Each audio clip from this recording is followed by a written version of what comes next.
nih, waduh. Terima kasih doanya Bang. Samis.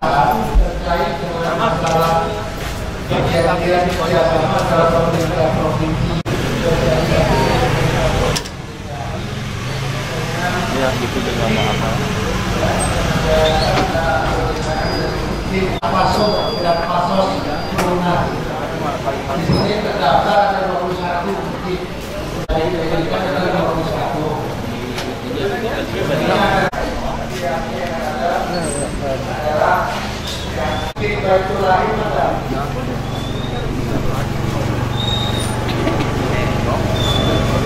Abang, Kalau saya emak meninggal. motor aja Pak. Yang di sini saya perhatiin. Hadirin RW 7.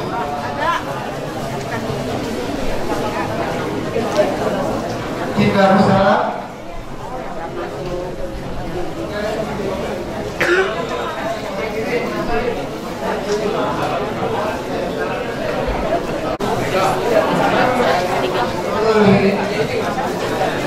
Nurul Hidayah. Hidayah. Nurul Hidayah.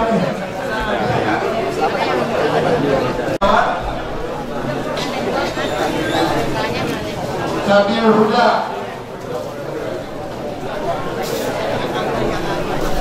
Al-Khairiyah.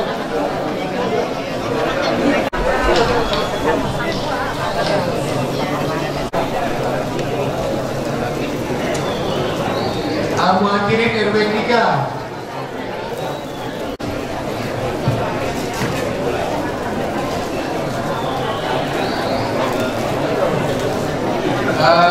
Hifzul Amanah. Haji. Woi, alhamdulillah udah pulang. Sehat alhamdulillah. Al-Munawar. Besok hari Selasa.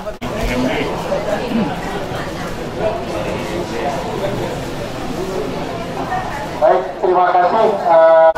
Hari Selasa jam 9 kami selesai di Aula Kelurahan Jalan Malangkaraya 122. Terima kasih atas perhatiannya. Wabillahi taufiq wal hidayah.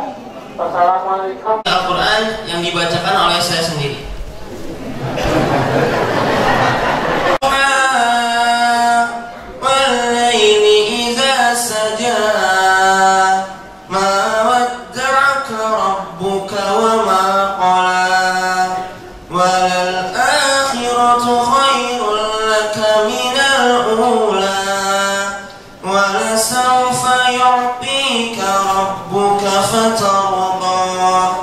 ألم يجدك يتيما فآوى ووجدك ضالا فهدى ووجدك عائلا فأغنى فأما اليتيم فلا تقهر وأما السائل فلا تنهر وأما بنعمة ربك فحدث صدق الله العظيم. Selanjutnya yaitu Bismillahirrahmanirrahim.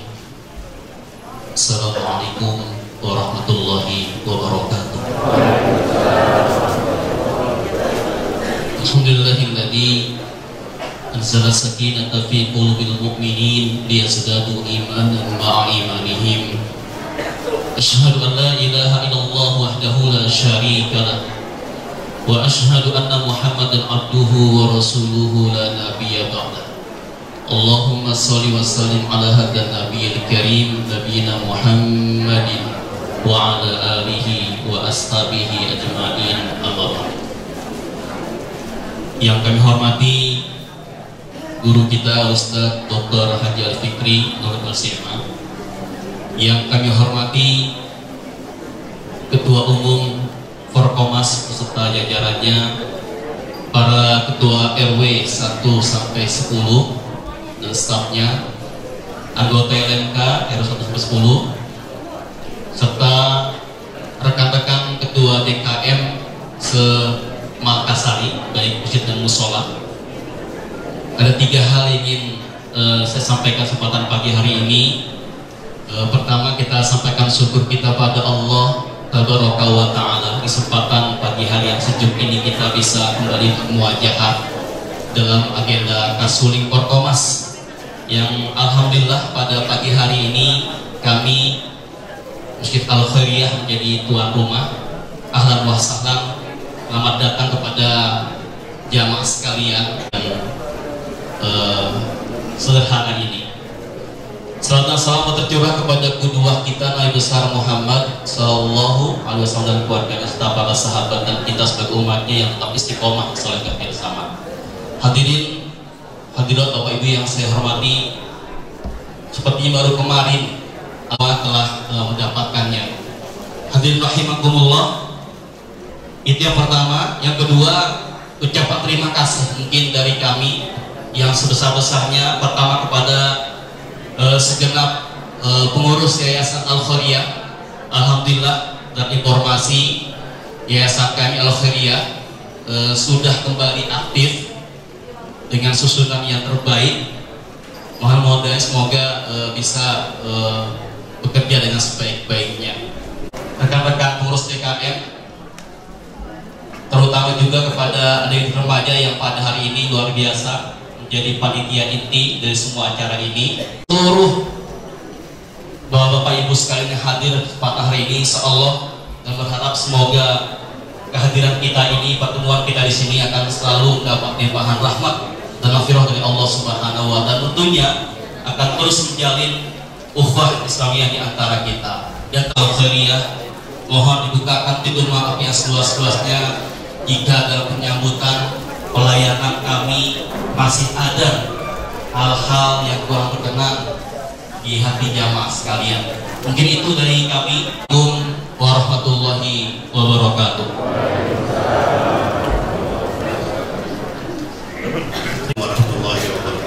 Waalaikumsalam warahmatullahi wabarakatuh. Salatu wassalamu ala rasulillah wa alihi wasallam. Dengan rahmat Allah, pertama-tama saya ucapkan syukur kepada Allah Subhanahu wa Ta'ala yang mana ini kita masih berikan nasihat iman-iman yang bisa berada. Mudah-mudahan ibadah kita diterima oleh Allah Subhanahu wa Ta'ala. Syafaat dari teman-teman yang soleh dan soleh itu dipertemukan di akhir. Amin ya rabbal alamin. Jadi yang dirahmati Allah, alhamdulillah wa syukurillah. Pertama-tama saya mengucapkan baik syukur kepada fasilitator Masjid Al-Khairiyah yang mana hari ini ya kan, baik kelebihan maupun kekurangannya, mudah-mudahan Bapak-bapak Ibu terima, dan kepada seluruh jajaran pengurus RW 1 sampai RW 10 serta RWK yang dirahmati Allah, terus mendorong jamaahnya oleh Bapak Ustadz Dr. Kiai Haji Adi Fikri Nur LCMA. Pada Ustadz, waktu dan tempat kami persilakan.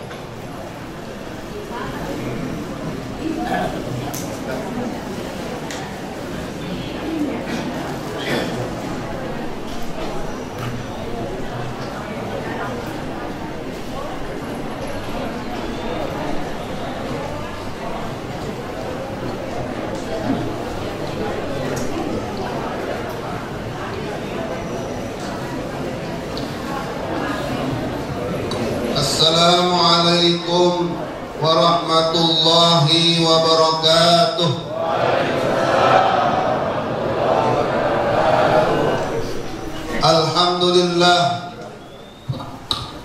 Alhamdulillahilladzi hadana li hadza wa ma kunna linahtadiya laula an hadana Allah.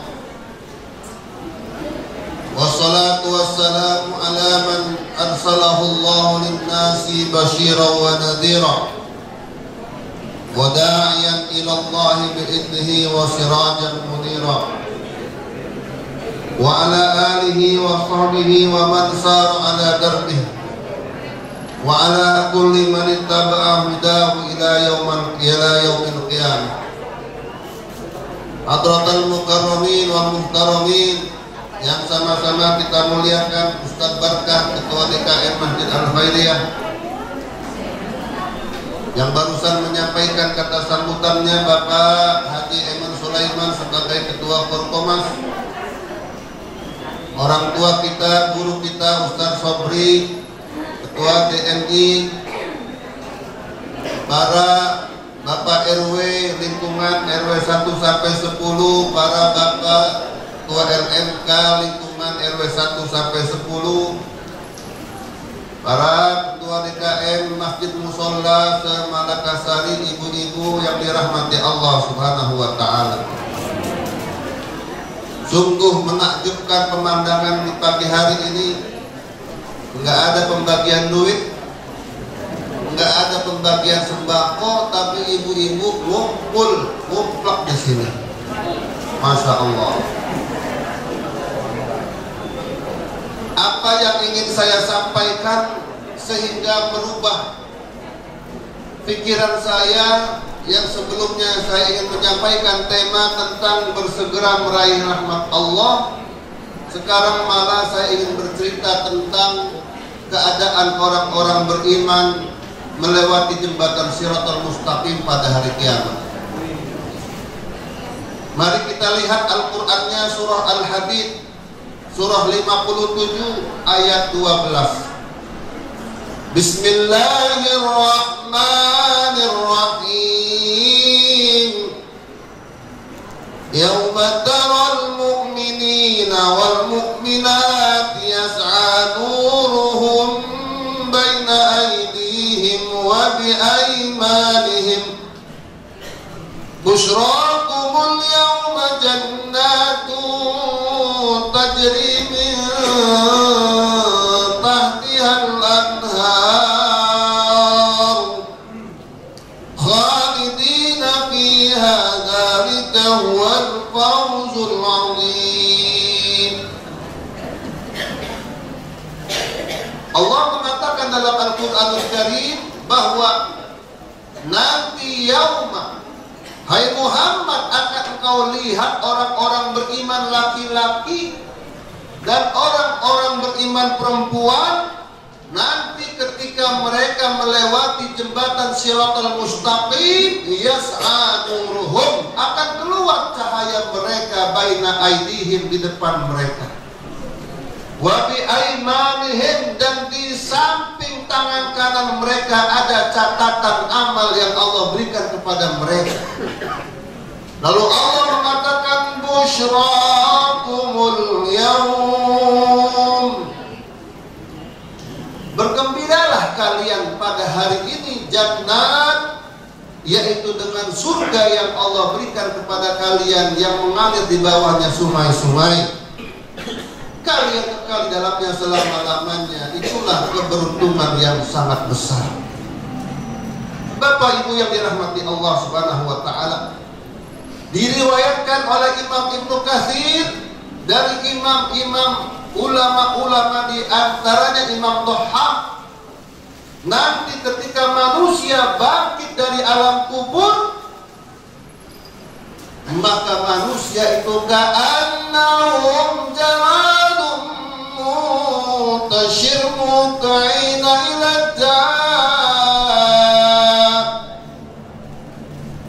manusia bangkit dari alam kubur bagaikan laron yang keluar dari lubang-lubangnya.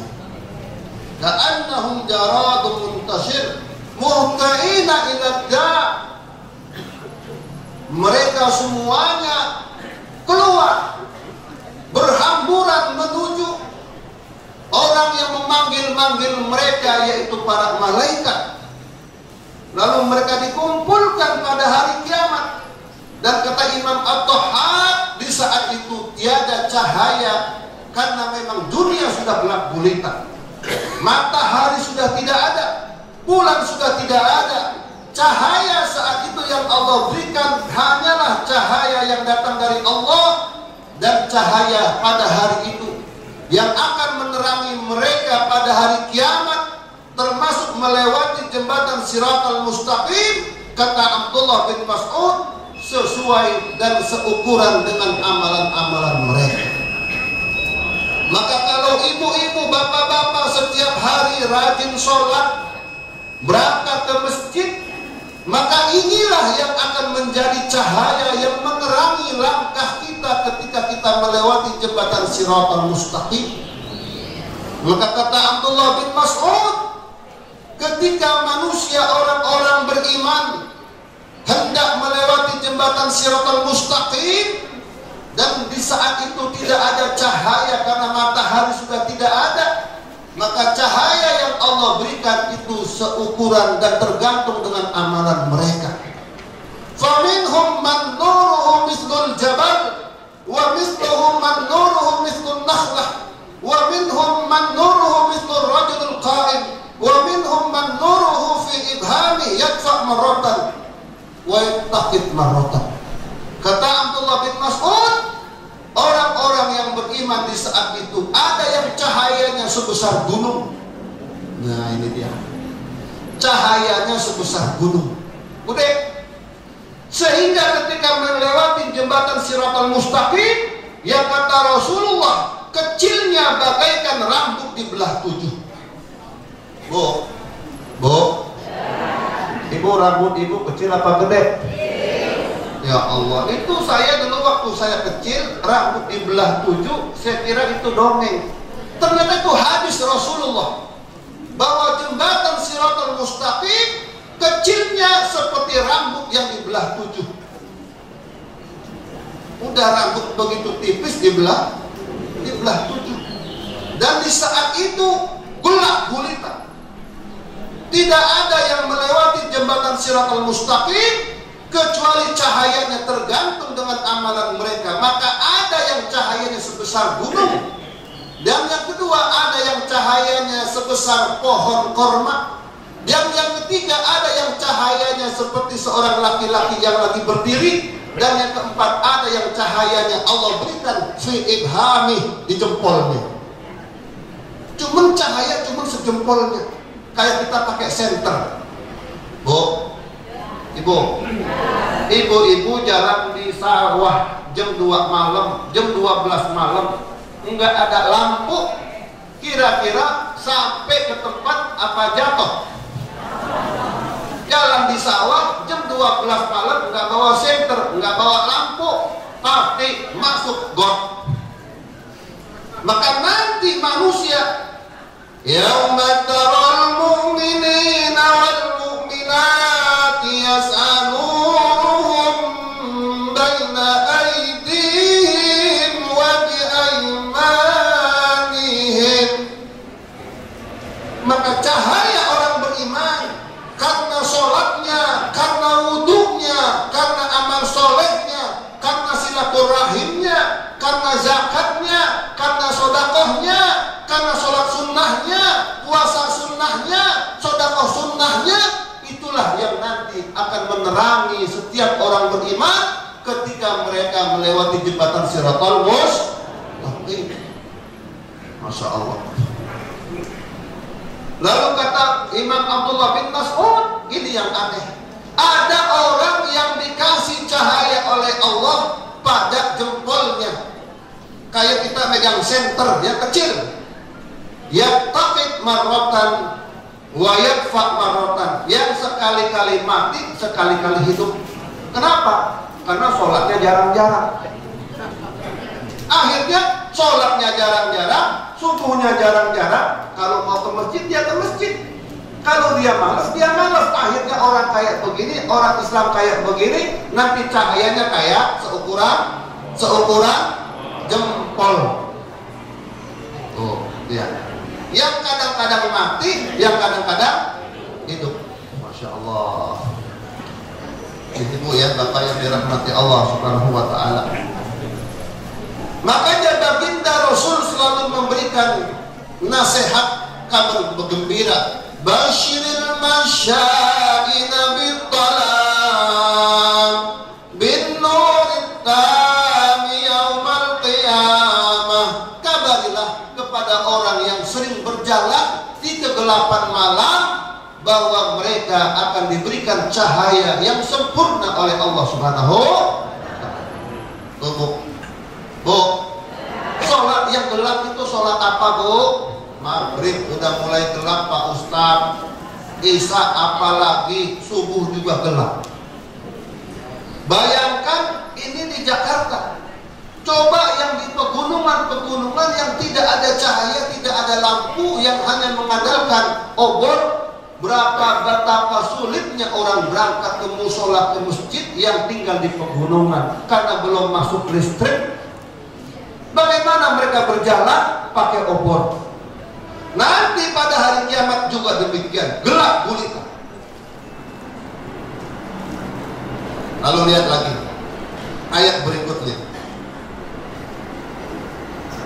Yauma yaqulul munafiquna wal munafiqatu lil ladzina amanu duruna nabtabis min nurikum qila irji'u wara'akum faltamisu nura. Kata Imam Ibnu Katsir dari riwayat Imam Dhahhak, seorang ulama dari kalangan tabi'in, ulama tafsir dari kalangan tabi'in mengatakan, ketika manusia semuanya habis langkah mereka di depan jembatan Shiratal Mustaqim, maka orang-orang yang beriman dikasih cahaya untuk melewati jembatan Shiratal Mustaqim yang menghubungkan antara surga, dan di bawah jembatan Shiratal Mustaqim adalah neraka. Wa immikum illa waridha kana la rabbika hatman maqdiya. Dalam Quran surah Maryam, dan tidak ada di antara kalian kecuali pasti wajib oleh Allah diperintahkan untuk melewati waridha, memasuki jembatan Shiratal Mustaqim. Tidak ada di antara kalian, kata Allah, kecuali pasti akan melewati dan memasuki jembatan Shiratal Mustaqim. Kana ala rabbika hatman maqdiya, yang demikian itu merupakan keputusan yang pasti dari Tuhan kalian. Wa nunajjil ladzina taqaw wa nadaru zalimina fiha.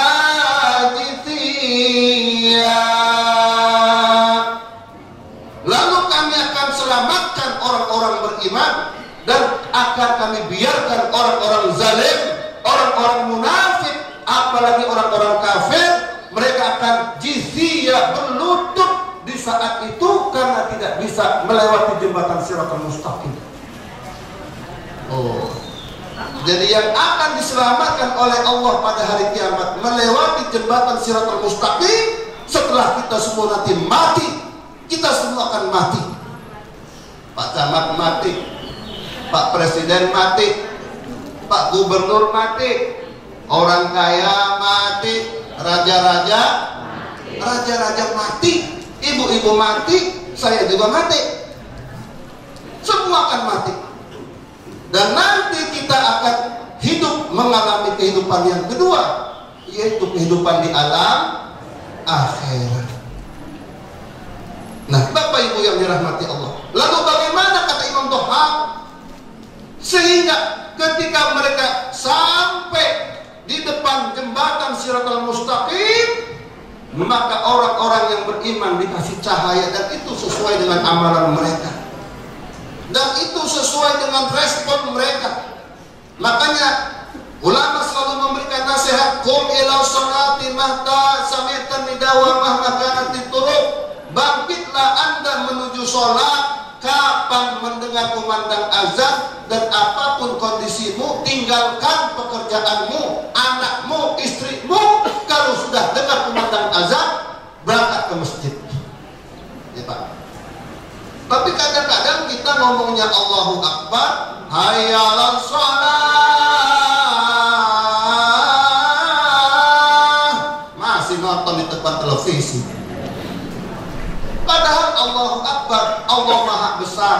Kagak berangkat ke masjid, apa yang dikerjain? Mobilnya dibersihin, terus dilap-lap, rumahnya dibersihin, motornya dibersihin, istrinya terus diajak main. Ngapain? Dimandiin. Berarti ini bukan Allahu Akbar, mobil akbar, motor akbar, istri akbar. Bu, sekarang umur saya 50 tahun,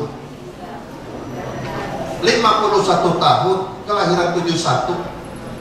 Umur 12 tahun saya oleh ayah saya dibawa ke pesantren Darul Rahman Jakarta Senopati. Lalu umur 13 tahun saya pindah setahun ke Lewiliang. Masih kecil saya, umur 12 tahun. Di sana wajib sholat subuh berjamaah. Padahal umur saya sudah baru 12 tahun. Nggak ada santri kecuali wajib sholat berjamaah. Waktu itu di Lewiliang, udah gitu wudunya jalan paling dekat sekitar 300 meter. Itu mata saya masih ngantuk. Sejadah saya taruh di pundak sambil jalan, mata masih ngantuk. Kadang-kadang kaki menyandung batu jatuh karena wudhunya di sungai. Udah gitu sholatnya di masjidnya masjid sebelah kampung. Itu umur 12 tahun. Maka alhamdulillah ayah saya membawa saya ke pesantren. Guru saya mendidik saya sampai sekarang tak pernah ketinggalan saya sholat subuh berjamaah. Kenapa? Dilatih dari kecil. Nah inilah Bapak Ibu yang akan basyiril masya'ina bid-dhalam bin nurid tami yaumal qiyamah. Kabarilah orang yang sering berangkat ke masjid, berangkat ke musola di kegelapan malam, nanti mereka akan mendapatkan cahaya yang sempurna pada hari kiamat. Dari mulai kuburnya akan diberikan cahaya oleh Allah. Dari mulai dia bangkit dari alam kubur, itu akan diberikan cahaya oleh Allah. Dan sampai mereka melewati jembatan Shiratal Mustaqim, kalau sholatnya rajin, ibadahnya rajin, sedekahnya rajin, silaturahimnya rajin, zakatnya rajin, infaknya rajin, cahaya yang akan meneranginya melewati jembatan Shiratal Mustaqim bagaikan gunung. Kalau orang yang senternya gede dengan orang yang senternya kecil melewati jembatan yang gelap, mana yang lebih cepat nyampe, Bu? Nah, yang bawa patromak itu yang lebih sampai duluan daripada yang bawa senter. Udah gitu senternya kayak jempol, pelan-pelan jalannya. Ya, Bapak Ibu. Nah, kemudian lalu apa kata Imam At-Thahawi? Ketika mereka sampai, maka tidak ada, kata Imam Thahawi, tidak ada seseorang yang pada hari kiamat orang beriman tidak ada kecuali diberikan cahaya, kecuali orang kafir, kecuali orang munafik mati padam cahayanya pada hari itu. Ibu, orang-orang munafik nanti cahayanya dibikin padam oleh Allah. Tuh lihat Al-Hadid ayat 13. Yauma yaqulul munafiqun, hari berkata orang munafik laki-laki, wal munafiqat, dan munafik perempuan, lilladzina amanu, berkata kepada orang-orang beriman. Di saat orang beriman punya cahaya, punya modal lampu yang Allah berikan untuk melewati jembatan yang begitu gelap gulita, maka di saat itu orang munafik cahayanya padam, enggak dikasih cahaya oleh Allah. Lalu dia mengatakan kepada orang-orang beriman, unduruna, orang-orang beriman, tolong kami, lihat kami, naktabis min nurikum, agar kami dapat pancaran cahaya dari kalian. Bagi dong cahayanya. Orang munafik minta cahaya. Untuk apa? Untuk melewati jembatan, karena gelap gulita. Lalu apa kata Allah? Irji'u wara'akum faltamisu nura. Lihat Al-Hadid ayat 13 surah 57. Allah mengatakan, dan Allah sebagai bentuk kepada mereka dikarenakan di dunia mereka tukang nipu Allah dan nipu orang-orang beriman. Sekarang Allah tipu mereka. Irji'u wara'akum, orang-orang munafik, kembali ke belakang.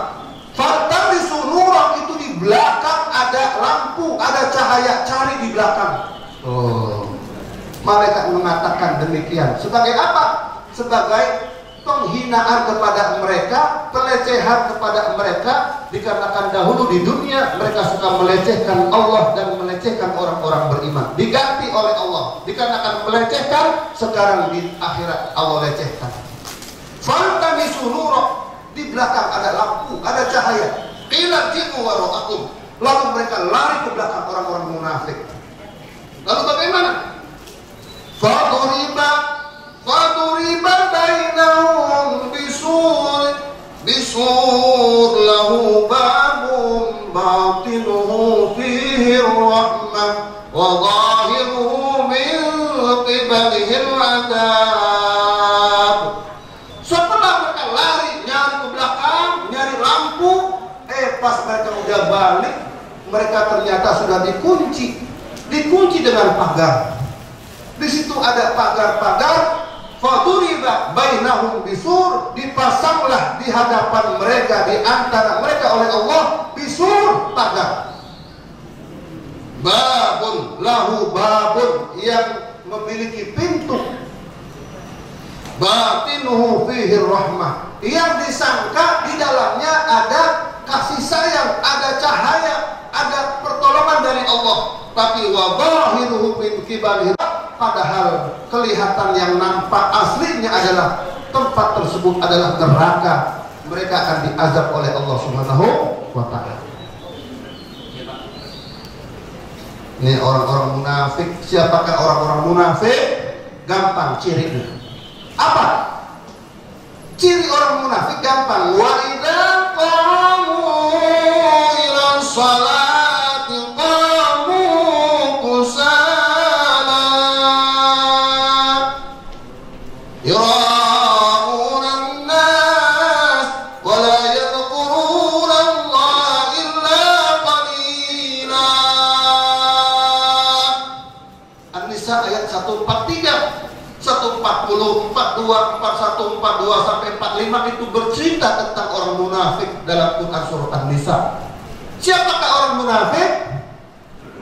Yaitu mereka, cirinya apa? Wa idza qamu ila sholati qamu kusala.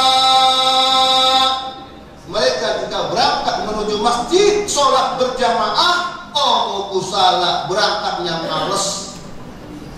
Makanya kata Imam Ibnu Abbas, hal makruh hukumnya, benci Allah kepada orang yang berangkat ke masjid jalannya letoy. Allah benci. Kenapa? Sebab itu ciri orang munafik. Ibu-ibu kalau ngambil gaji pesangon aja jalannya getok. Mau mana Pak ayah, mau mana? Pagi-pagi udah berangkat, udah rapi, udah mandi, ayah mau ngambil gaji, semangat jalannya. Jalan ke masjid letoy. Makruh. Abdullah bin Mas'ud mengatakan makruh. Allah benci kepada orang Islam yang berangkat ke masjid jalannya letoy, jalannya pelan, jalannya kagak semangat. Kenapa? Hanya orang munafik yang kagak semangat berangkat ke masjid. Tuh, ciri orang munafik. Apalagi yura'unan nas, mereka selalu pamer kepada manusia. Makanya jangan sampai, Bu, Pak, kalau ibadah itu pamer. Mau nyumbang ke yatim piatu dipanggil infotainment, dipanggil semua orang sekampung, orang sekabupaten, bahkan orang satu negeri tahu semua, dibagi-bagikan. Hindari pamer dalam ibadah, sebab itu akan memantik penyakit munafik. Yaitu kita baik di saat dilihat orang. Ya. Pak Ustadz, tapi kan sebentar lagi pilkada ini. Nah, bingung itu dia. Bingung itu entah bagaimana. Sebab ibadah itu harus disembunyikan, tapi nanti pilkada harus diapain? Jadi ada saatnya disembunyikan, ada saatnya nanti juga ditampilkan. Ya kalau buat sosialisasi, perlihatkan saja. Tapi nanti kalau sudah selesai, jangan lagi diperlihatkan. Ada masa-masa kita sosialisasi, diperlihatkan. Ini aktivitas saya, kunjungan ke sini, ke yatim piatu, ke masjid, ke musola, boleh. Tapi nanti kalau sudah selesai, sembunyikan amal-amal ibadah kita supaya tidak memantik penyakit munafik. Wala yadhkurunallaha illa qalila. Yang ketiga ciri orang munafik, mereka tidak zikir kepada Allah kecuali hanya sedikit. Jadi orang munafik itu ibu, kata baginda Rasul, sholat yang paling berat dilakukan oleh orang munafik sholat subuh dan sholat isya. Kenapa? Sebab di saat itu gelap. Siapa yang mau lihat? Kalau maghrib orang munafik bisa berangkat ke masjid dilihat orang. Jadi kata baginda Rasul, sholat yang paling berat dilakukan oleh orang munafik adalah sholat isya dan sholat subuh. Walau arafu ma fihima la atauhuma walau habwan. Seandainya orang munafik mengetahui keistimewaan, keutamaan, balasan yang Allah berikan bagi orang yang berangkat ke masjid di waktu isya dan di waktu subuh, maka mereka akan mendatangi masjid sekalipun ngesok. Bu, ada yang besok tadi berangkat dari rumah ke sini?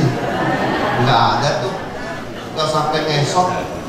Kalaupun kata baginda Rasul, betapa hebatnya nanti balasan yang Allah berikan bagi orang yang sering berangkat ke masjid di waktu subuh dan isya, maka kalau mereka tahu, sekalipun mereka ngesok, mereka akan ngesok semua. Ya Allah, akan ngesok bu.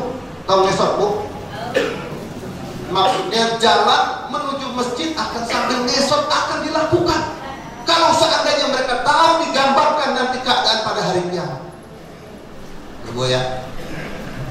Maka dijaga bapak-bapak, dijaga sholatnya.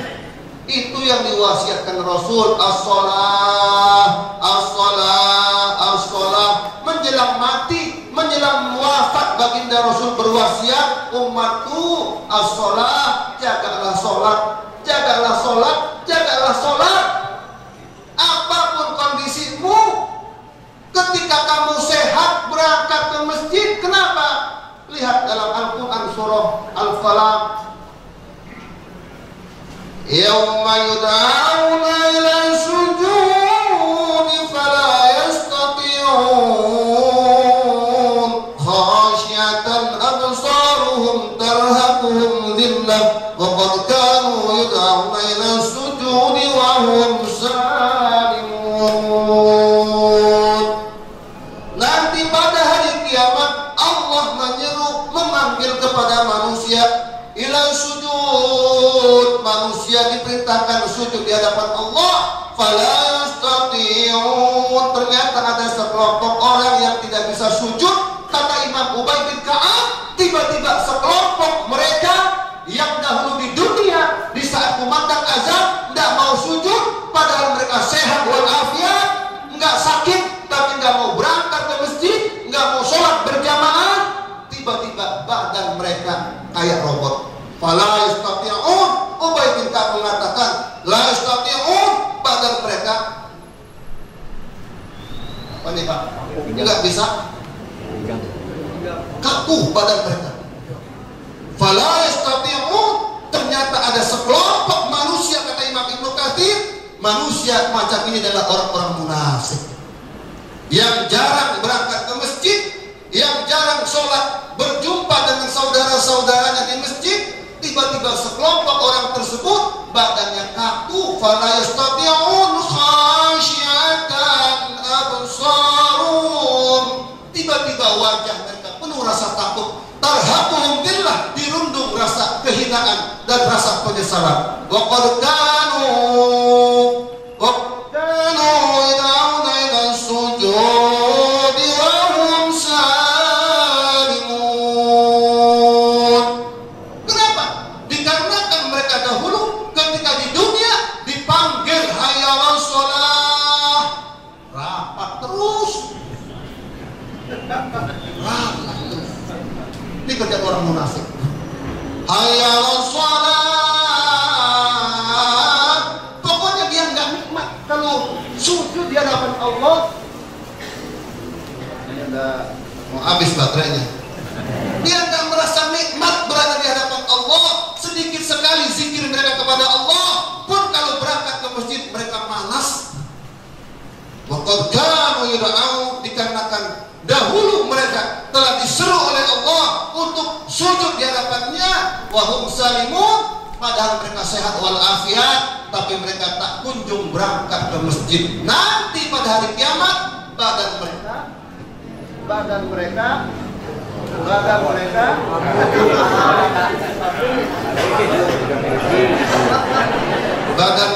kaku.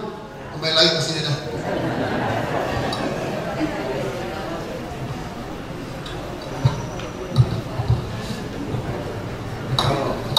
Ya Allah, Ibu, saya takut pas saya baca hadis-hadis ini. Kalau di rumah azan berkumandang saya merasa berdosa. Badan saya sehat, saya tidur-tiduran, saya nonton sinetron, main sama istri. Saya bilang, nih Abi mau berangkat sholat dulu.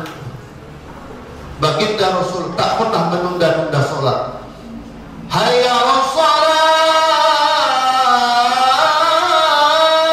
Sebelum kumandang azan, yang dilakukan oleh baginda Rasul, azan belum kumandang, Rasulullah panggil Bilal, ayo kita berangkat ke masjid. Padahal Rasulullah presiden, udah gitu jabatannya bukan presiden satu wilayah, Yaman, Syria, Irak, Basrah, semua di bawah genggaman dan di bawah komando baginda Rasulullah SAW. Bayangkan. Jadi baginda Rasul jika sudah datang waktu-waktu sholat, wahai Bilal, ayo kita keluar. Arehna ya Bilal, rehatkan hati kami ya Bilal. Azan sebentar lagi kumandang, ayo kumandangkan azan, rehatkan. Kami sudah rindu berjumpa dengan Allah, wahai Bilal, kumandangkan azan. Kalau kita kok udah maghrib aja ya? Ya Bu ya? Kita kan sering begitu tuh, kok udah asar aja ya? Cepet banget sih. Kayaknya kita nggak rindu ketemu Allah. Coba. Kan kalau orang cinta itu kok lama banget sih? Pengen saya ketemu pacarnya. Pasti kita rindu. Kapan sih malam minggu? Rindu kita. Perasaan lama malam minggu. Kenapa? Pengen ketemu istri. Pengen ketemu kekasih. Tapi bagaimana manusia ketika datang kumandang azan, dia mengatakan, kok udah maghrib aja ya? Seolah-olah dia gak merasakan rindu. Nah, Bapak Ibu yang dirahmati Allah, maka inilah yang saya maksud bersegera meraih rahmat Allah Subhanahu. Jadi dengan itu kita meraih rahmat. Kapan datang kumandang azan? Segera, karena itu rahmat Allah. Terberkah sampai jam berapa ini? Terus? So takutnya ibu-ibu suaminya, ini istri saya mana ya? Belum juga pulang nih. Boleh lanjut lagi? Bu, tadi malam ibu tidur, bapak juga tidur. Kata Rasul, yaqidu syaitan ala qafiyati ahadikum idha huwa nama bi thalathi uqadin wa yadribu fi kulli uqdatin wa yaqul alaika namun tawil fa idha istayqada wa dhakara Allah in halak minha uqdah wa idha dhahaba yatawadda in halak minha uqdah wa idha dhahaba yusalli in halak minha uqdah fa asbaha nashitan ratiban nafsi. Dalam hadis sahih baginda Rasul mampu memprediksi, mampu merekam apa yang akan dialami oleh manusia. Rasulullah diberikan gambaran. Apa kata baginda Rasul? setan membawa 3 ikatan jika seseorang dari kalian hendak berangkat tidur malam. Yaqidu syaitan ala qafiyati ahadikum, seseorang dari kalian jika hendak berangkat tidur malam, setan mengikat di leher seseorang dari kalian. Tidak ada di antara kita kecuali lehernya diikat oleh setan. Ibu-ibu juga diikat. Mana Pak Ustaz? Kagak ada. Ini gaib, Bu. Nggak bisa dilihat oleh mata. Dan setan mengatakan pada setiap jeratan tali, 3 tali, setan mengatakan alaika namun tawil, tidur yang lama. Tidur yang lama. Fa idza dzakarallah fa idza istayqadha wa dzakarallah. Lalu baginda Rasul mengatakan, jika seseorang bangun dari tidurnya dan berzikir kepada Allah, apa doanya, Bu? Apa doanya bangun tidur? Alhamdulillahilladzi ahyana ba'dama amatana wa ilaihi. Segala puji bagi Allah yang telah menghidupkan kami dari kematian. Tidur itu adalah mati kecil. Berapa banyak orang tidur malam, tidur selama-lamanya nggak bangun-bangun lagi, habis. Tapi alhamdulillah masih panjang umur. Lalu kata baginda Rasul, ketika ia bangun tidur dan berzikir kepada Allah, terlepaslah jeratan iblis yang pertama. Wa idza dhahaba yatawadda, dan jika dia berangkat ambil air wudu, in halam minha uqdah, terlepaslah jeratan iblis yang kedua. Wa idza dhahaba yusalli in halam minha uqdah, dan ketika dia berangkat ke masjid sholat subuh berjamaah di Masjid Al-Khairiyah atau di masjid manapun, in halam minha uqdah, kata baginda Rasul, terlepaslah jeratan iblis yang ketiga. Fa asbaha nasyiton, orang kayak begini kata baginda Rasul, asbaha nasyiton, Allah jadikan dia orang Islam yang rajin, orang Islam yang energik, orang Islam yang semangat. Pagi-pagi udah bangun, udah gawe, udah bekerja, dikasih kekuatan oleh Allah. Wa tiban nafsi, dan jadilah hatinya bersih. Hatinya bersih. Makanya nggak mungkin ketua DKM masjid kecuali orang yang rajin sholat. Nggak mungkin, udah pasti otomatis. Orang yang berangkat subuh, berangkat zuhur, berangkat maghrib, berangkat isya, betapapun dia sibuk di dunia, dia selalu sempatkan. Kalaupun di kantor, zuhurnya di masjid di kantor, di musola di kantor. Kalaupun di pasar, asarnya sholat berjamaah di pasar. Itulah baginda Rasul dan para sahabat. Wa ma tahallafu minna illa munafiqun ma'lumun nifaq. Lalu kata Abdullah bin Mas'ud, di zaman Nabi tidak ada orang yang tidak sholat berjamaah bersama Rasulullah kecuali orang munafik yang jelas-jelas munafik. Jadi di zaman Nabi semua sahabat Nabi sholat berjamaah. Bahkan kata Abdullah bin Mas'ud, dimuat dalam kitab Riyadhus Shalihin, sampai yang tua-tua, yang retak-retak dipapah, dibotong, berangkat ke masjid sholat berjamaah. Kenapa? Pengen nanti pada hari kiamat dan di alam kubur cahayanya kuburannya terang. Di kuburannya terang, sepanjang memandang kubur berubah menjadi taman-taman surga, dan nanti menuju alam akhirat, menuju jembatan Shiratal Mustaqim juga cahayanya terang. Kenapa? Di dunia sering berangkat ke masjid. Lalu apa kata baginda Rasulullah? Illa asbahat kaslanan wa khabisan nafsi. Kalau tidak, muslim mana saja bangun tidur enggak zikir, enggak ambil air wudu, enggak berangkat ke masjid, maka kata baginda Rasul, asbaha kaslanan, Allah catat dia orang Islam tapi pemalas, khabisan nafsi, Insya Allah orang Islam nggak ada kayak begini. Kalau ada orang Islam yang malas, sebetulnya dia bukan orang Islam. Sebetulnya dia terjangkit penyakit munafik. Makanya nggak boleh orang Islam itu malas. Malas hanya dimiliki oleh orang-orang munafik dan orang-orang kafir. Orang Islam itu harus gesit, harus semangat, nggak boleh malas. Wa khabisan nafsi, dan dadanya Allah bikin menjadi orang yang dadanya kotor. Bu, kan lagi viral sekarang. Apa viral? BBM Pak Ustaz. Sebelum BBM apa? Itu anak buahnya dibunuh. Itu anak buahnya dibunuh. Padahal orang dekatnya, orang yang senantiasa berkhidmat melayani dia dibunuh. Kenapa? Kenapa? Sebab orang ini tak pernah zikir.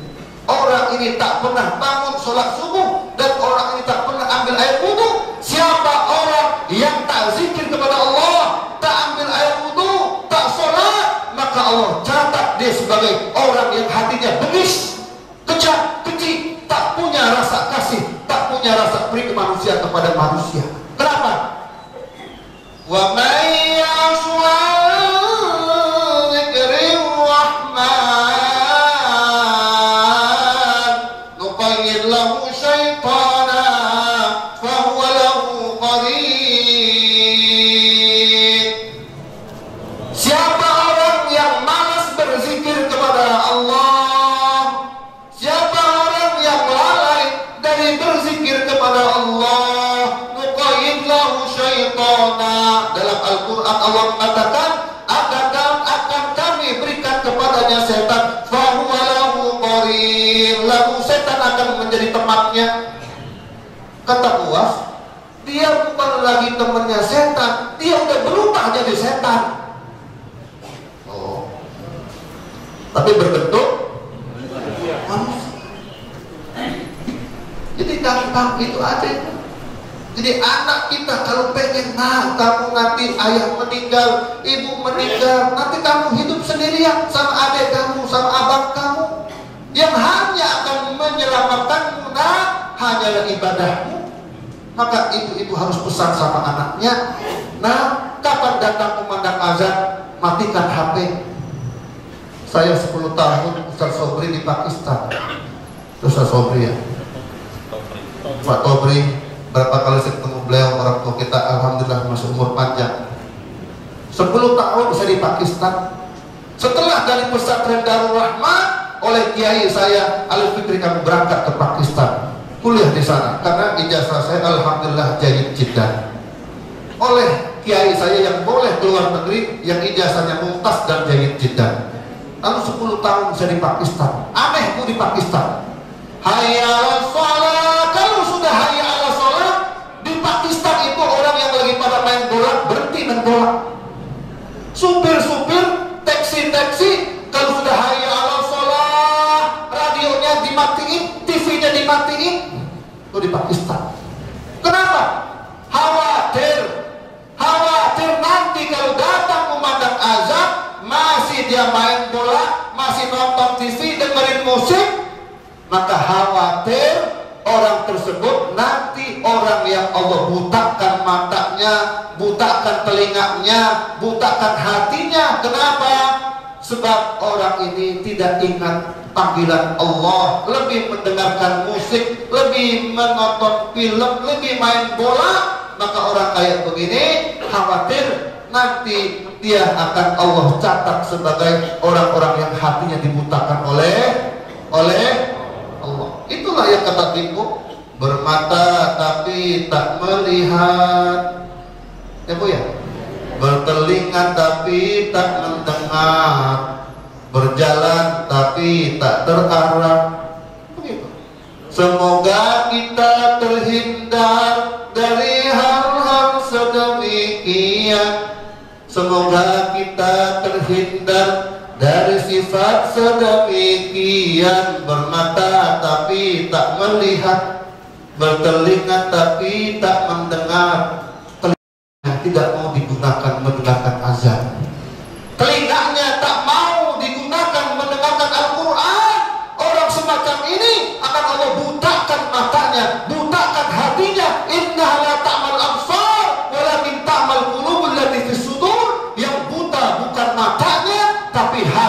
yang buta, efeknya hatinya buta, matanya ikut buta. Dan itu aja, itu aja udah. Apa? Rajin sholat, itu aja modal kita. Jangan sampai nanti Bu lewat jembatan Shiratal Mustaqim cahayanya cuma segede jempol yang sekali-kali mati lalu nyala. Jalannya aja kita pelan-pelan. Tapi itu kasih sayang Allah kepada orang beriman, orang Islam yang sekalipun dia jarang ke masjid, umpamanya ke masjidnya pas lagi pengen-pengen saja, dikasih cahaya juga, tapi cahayanya kecil. Jadi sampaikan ke anak-anak kita, nanti cahaya kamu ada yang kayak gunung, ada kayak pohon korma, bahkan ada kayak orang laki-laki jalan berdiri. Bayangkan kita yang akan memimpin kita, menyampaikan kita melewati jembatan Shiratal Mustaqim. Dan kata baginda Rasul, nanti dalam jembatan Shiratal Mustaqim itu kiri kanan ada tombak. Dimuat dalam hadis Riyadhus Shalihin. Allah pasang tombak kiri kanan ketika orang melewati jembatan Shiratal Mustaqim. Siapa orang yang imannya lemah, sholatnya jarang, maka akan disengkat oleh tongkat. Tapi siapa orang yang rajin sholatnya akan berjalan, ada yang satu, ada yang bagaikan halilintar. Kelompok pertama. Yang kedua, ada yang berjalan bagaikan angin berhembus. Yang ketiga, ada yang berjalan sambil lari-lari. Yang keempat, ada yang jalan-jalan biasa. Dan yang kelima, ada yang sambil ngesot. Ada yang ngesot lewat jembatan Shiratal Mustaqim. Lalu ada yang kata Rasulullah melewatinya sambil gelantungan, akhirnya punggungnya kesambang api neraka, sebab bawahnya api neraka. Makanya baginda Rasul selalu ketika ana awwalu man yushaqqu fil qabri, akulah orang yang dikeluarkan dari alam kubur. Dan baginda Rasul yang pertama kali melewati jembatan Shiratal Mustaqim, dan ketika baginda Rasul sudah sampai di ujung jembatan, Rasulullah nungguin dan Rasulullah mengatakan, ya Rabb, salim ya Rabb, ya Rabb, wahai Tuhanku, selamatkan ini Pak Tobri ini. Disebut, ini umatku ya Allah. Ini Nabi Muhammad itu nanti nungguin Pak di jembatan, berdoa. Kenapa? Sebab nanti yang pertama kali melewati jembatan Shiratal Mustaqim adalah umat Nabi Muhammad. Yang pertama kali membuka pintu surga Rasulullah, dan yang pertama kali masuk ke dalam surga umat Rasulullah, umat Nabi Muhammad. Sekalipun kita paling terakhir, tapi nanti masuk surga paling pertama. Dan Rasulullah sudah berdiri, saling ya Rabb, selamatkan. Jadi Rasulullah berdiri mendoakan umatnya agar bisa lewat jembatan Shiratal Mustaqim. Saya kira itu saja. Semoga bermanfaat. Insya Allah hati kita bersih. Hati kita kalau rajin sholat bersih, gak punya rasa benci, gak punya rasa iri, dengki, gak ada. Gak akan muncul rasa dengki, rasa permusuhan. Karena saya sudah terima apa yang Allah jadikan. Saya jadikan begini, saya terima. Gak pernah saya iri kepada saudara saya yang hartanya lebih, jabatannya lebih. Kenapa? Sholat menghadirkan kedamaian dalam hati. Tapi siapa orang yang tidak sholat, kata baginda Rasul, yang sholatnya jam 6, kata baginda Rasul, itulah orang yang kedua telinganya dikencingi oleh setan. Jadi kalau kita nggak bangun subuh, sholatnya di rumah, udah gitu kesiangan, kata Rasulullah, itulah orang yang kedua telinganya dikencingi oleh setan. Demikian. Saya harus berangkat ke kampus, saya dosen, jadi saya juga harus mengajar. Nanti jam 8 saya mulai. Awal dengan Fatihah, Barakatul Fatihah, Bismillahil Fatihah. Ya Allah, berkahilah kami ya Allah, panjangkanlah umur kami ya Allah, panjangkanlah umur kami dalam ketaatan kepadamu ya Allah. Berikanlah kami rezeki yang melimpah, rezeki yang halal, yang berkah, yang banyak ya Allah. Siapkanlah anak kami ya Allah, suami kami, guru kami, pengurus DKM Masjid Al-Khairiyah, semoga Allah sehatkan. Ketua DKM-nya, ketua Forkamas Allah sehatkan, ketua DMI-nya, guru kita Ustaz Tobri Allah sehatkan, ibu-ibu jamaah semuanya disehatkan oleh Allah. Ala hadiniya Al-Fatihah. Bismillahirrahmanirrahim. Alhamdulillahirabbil alamin. Arrahmanirrahim. Maliki yaumiddin. Ya na'budu wa iyyaka nasta'in. Ihdinas siratal mustaqim. Shiratal ladzina an'amta 'alaihim ghairil maghdubi 'alaihim waladdallin. Astaghfirullah lakal hamdu wa lakal mulku wa lakal syukru kama yanbaghi li jalali wajhikal karim wa li 'azimi sultanik. Allahumma shalli 'ala sayyidina Muhammad wa 'ala ali Muhammad. Allahumma qsim lana min khashyatika ma ta'khudhu bihi bainana wa baina ma'siyatik wa min ta'atika ma tuballighuna bihi jannatak wa min al-yaqini ma tuhawwinu bihi 'alaina masa'ib ad-dunya wa matina Allahumma bi asma'ina wa absarina wa quwwatina ma ahyaytana waj'alhu al-waritha minna waj'al tha'ana 'ala man zalamana wa sunna 'ala man adana. Allahumma la taj'al musibatana fi dinina. Allahumma la taj'al ad-dunya akbar hammina wa la mablagha ilmina wa la ila an-nari masirana. Allahumma la tusallit 'alaina bi dhunubina man la yakhafuka fina wa la yarhamuna. Rabbana atina fid dunya hasanah wa fil akhirati hasanah wa qina adzabannar. Subhana rabbika rabbil izzati 'amma yasifun wa salamun 'alal mursalin walhamdulillahi rabbil alamin. Terima kasih. Subhanakallah bihamdika asyhadu an la ilaha illa anta astaghfiruka wa atubu ilaik. Assalamualaikum warahmatullahi wabarakatuh.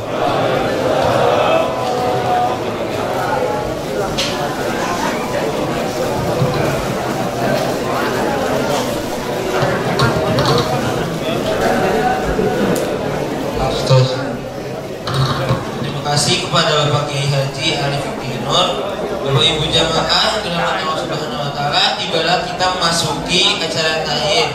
Kami sebagai pembawa acara panitia menyampaikan banyak terima kasih yang sebesar-besarnya kepada jamaah yang telah menyempatkan hadir pada acara pagi hari ini. Serta mohon maaf atas segala kekurangan yang ada, baik itu dari segi kata-kata yang kurang berkenan di hati maupun pelayanan kami dari panitia. Kami mohon maaf sebesar-besarnya bila ada kekurangan dan kesalahan. Wassalamualaikum warahmatullahi wabarakatuh. Agungkan asma Allah takbir. Masjid Al-Khairiyah takbir.